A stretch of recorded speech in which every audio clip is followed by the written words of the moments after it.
台北公馆的自来水园区有一座100年的地下水的宫殿。这个神秘的观音山跳水池5米深，跳水量4500吨。100年前是咧储存净化了后的清气水，而且供应当时12万名的台北市民的用水。这个进行是地下宫殿的古老的跳水池，封起来40多年了后，重新来开放，马上就将做正热门的顿卡的景点。另外，伫个阳明山国家公园内底，也有一个100年的活古迹阳明涌泉。这个水质都亲像是拿宝石的色水，遐尼啊清澈，所以有一个外号“拿宝石泉”。这个极品的山泉水，伫个现场就会当直接摕来啉。乡亲啊，真值得咱去探访的水秘境，甲台北城无人知的故事，咱即摆就要讲互你知，报互你看。我知道这边的水质是全台北最好的，矿泉水那种感觉。水跟光线的折射之后，就让整个蓝宝石的涌泉呈现出一个蓝色的样子。这个全部都是日本时代留到现在的，这个屋顶，它的建筑里面知道以后会是注满了水，不会有人在那边走，不会在那边看。它当然没有想到100多年后有人在看啦。工艺方面还是有特别去讲究。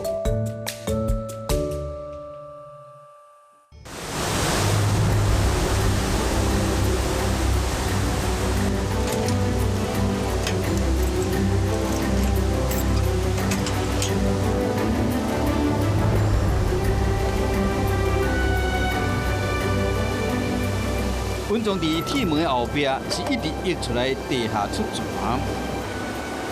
看一个真，这个水小可清清，真的是蓝泉呢。那个泉刚刚打开的时候真的是蓝色的，看起来真的很讶异，能够出水量那么大，很惊讶啦，很漂亮。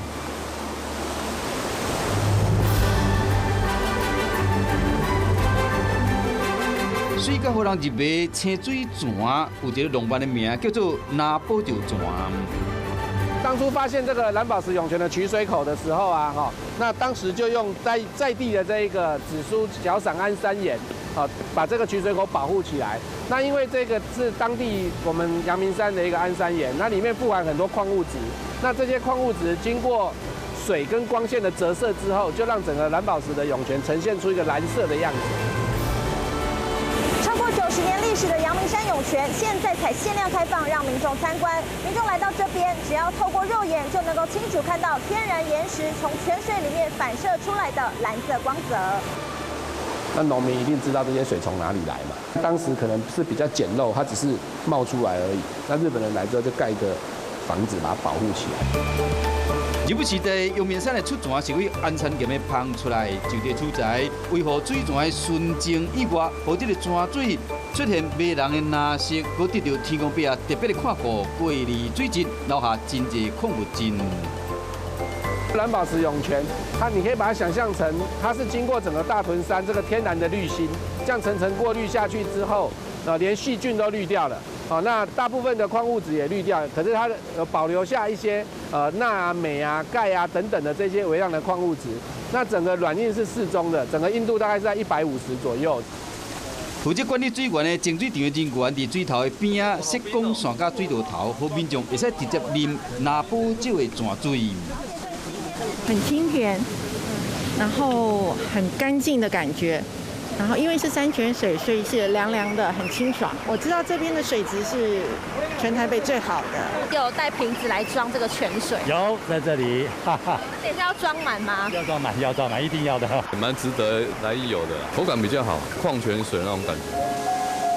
无人想到讲，经过大屯火山岩站的过滤，和这个水质有够纯净。大部分的地下水可能含铁跟锰会比较多，所以设计者他当初就想说，利用气瀑式这个设备，我们可以想象说里面有一些设备，让我们这个涌泉的水进去以后，增加让它跟空气接触的机会，然后就形成氧化铁跟氧化锰，那比较重就会沉淀。可是当时设计的人可能失算了哈，因为我们这边阳明涌泉的水经过整个阳明山、大屯山的一个层层过滤下来之后，其实里面已经没有铁跟锰了。所以说这间气瀑式后来就没有再使用了。菜地原地起瀑式虽然失去本来用途，电到变成水道历史的见证者之一。整个草山水道系统的话，算是台北比较早期的一个水道建设哈。那它是从1932年，大概民国21年就已经完成到现在了。那这里的水每天大概有产量大概1万吨，目前大概是供应到天母一带的居民在使用哈，供应到现在为止都没有中断过。好，所以说一般的古迹大部分都只剩下参观的价值。那我们这一个草山水道系统的话是还在使用中的古迹，好，所以说我们才称它为一个活古迹。一般来讲的话，地下涌泉比较容易受到地震的影响。那阳明涌泉的话，它不管是地震，不管是山上不下雨，不管是台风，它的出水几乎都不受到影响。因果是水保藏的南宝石泉，即马游园供应天母地区居民的用水，为了避免被污染，因为完全禁止进入，一年敢若开放3点钟，而且要行到出泉的水头，都要先经过约100回古道。那我们可以看到桥面板两边是不一样的结构，那一边有石板状的这个，它走的是阳一的钢管。那这个是走阳山的暗渠，那为什么阳一是走石板呢？因为阳一钢管毕竟有可能会有漏水或需要检修的情形，那我们就可以哪里漏水哪里需要检修就修哪里。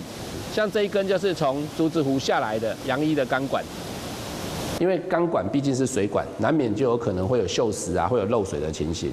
那为了要修这个水管，要破坏整个桥面板的话，那太浪费成本了。温总热山内水源会被发现，是因为当时台北地区人口的成长水无够用，只有即卖草山水道系统。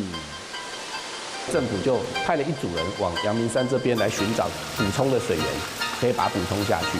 那因此，我们草山水道系统就是在1928年开始兴建，到1932年完成。那到目前为止，大概已经使用将近100年了。水道哈，在日本人来讲就是说自来水的意思，就像我们台语讲追德这样啊。所以说，草山水道系统其实就是阳明山的一个自来水系统。当时当然没有像现在有那么多的马路道路嘛哈，所以说当水管要经过翻山越岭，要经过河谷的时候，我们就盖一座水管桥。那顾名思义，就是上面是人在走，下面是水管在走。设计的人他发挥他的巧思哈，他整个桥面板是做成不一样的一个构造。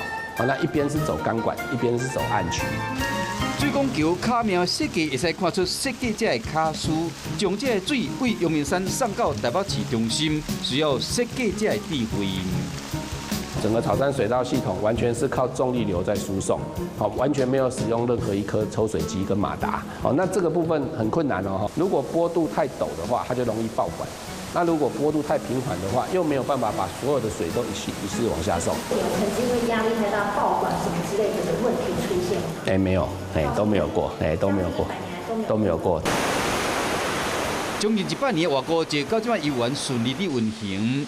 出泉的水头、挖山放水、连接至海水墙、100年历史的水管桥，或者变成大家修正要来的秘密景点。台北市除了出泉的秘境，还有另外一个被温藏超过1世纪的自来水的宝藏。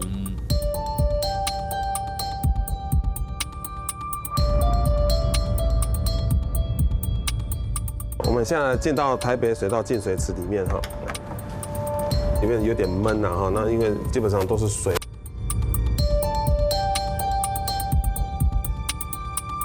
这个就是维修通道，然后分成两边2个水池，好，它2个净水池，右手边是一个净水池，左边是另外一个净水池。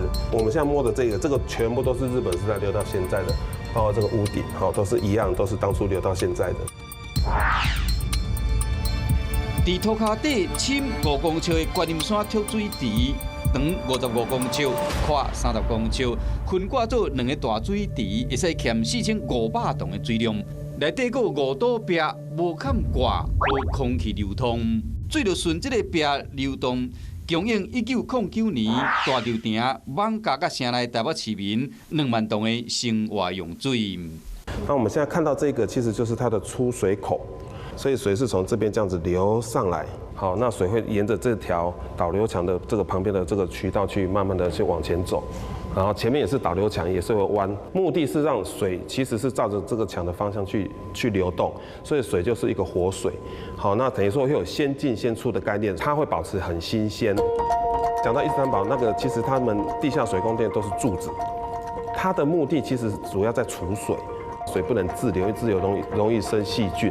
好，所以其实现在这个设计其实对整个蓄水池来讲，它是蛮先进的。其实这个管子出去没有动力哦，它本身就是用虹吸原理。好，等于说从这边是供出去之后，那就分到楼下的凉水室之后，再到这个台北市供给市民使用。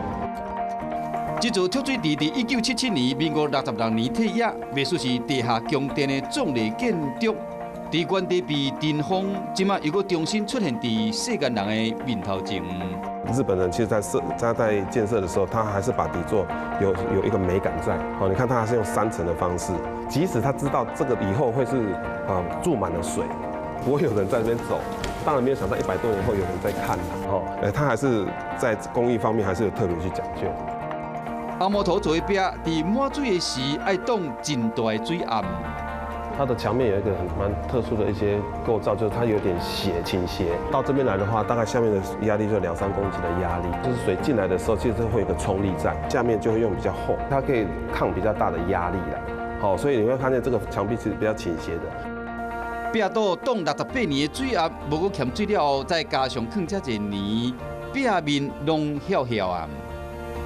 当初这里有水的时候，其实有一个水压在，所以这个池壁整个其实都是压着的。好，但水整个放掉之后，其实它就是变成了自然的，因为自然的力量的关系，它慢慢就会放松出来。现在游泳池冬天不用的时候，其实水是不能放的，因为你水一放的时候，游泳池不是有贴瓷砖吗？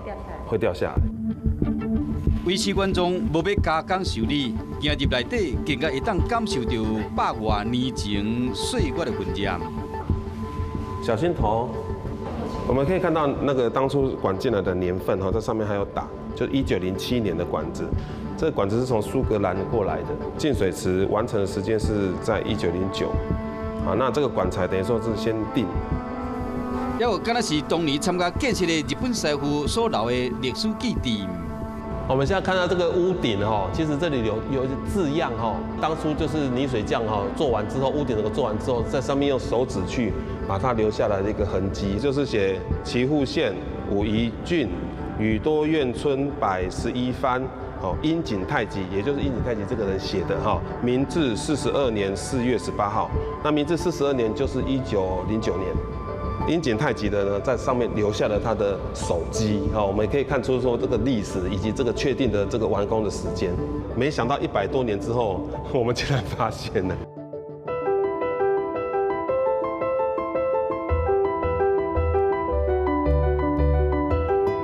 什么人想会到讲，停用的跳水池若变成观光景点，佫会使完全的变身。媲美土耳其地下水宫殿的观音山蓄水池，在日治时期是台北市民主要用水供应来源。历经114年之后，重新开放让民众参观，现在更成为艺术作品的展览空间。像这个纸雕艺术作品，就和现场的环境做结合，透过灯光投影，展示出台湾雄鹰在天空中雄伟展翅飞翔的模样。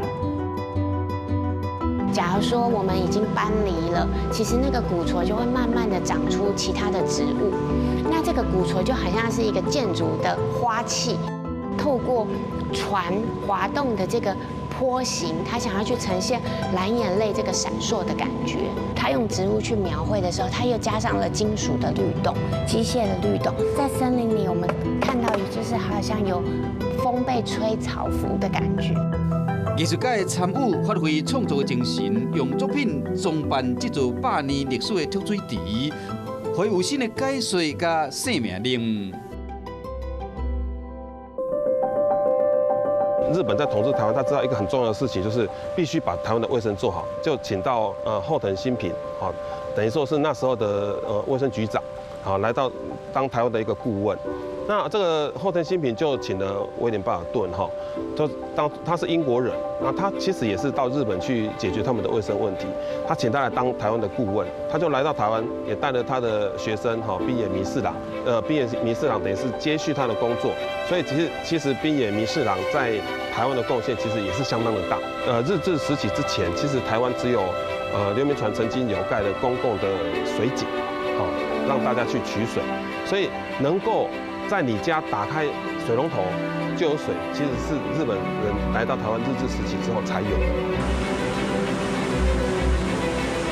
好运美过二战时期的台北大空心，嘛无受到地动影响来放弃。台北水道系统通过时代考验，完全被保留。结果台湾100年历史的出泉秘境甲观音山蓄水池，变成包含历史文化养分的珍贵宝藏。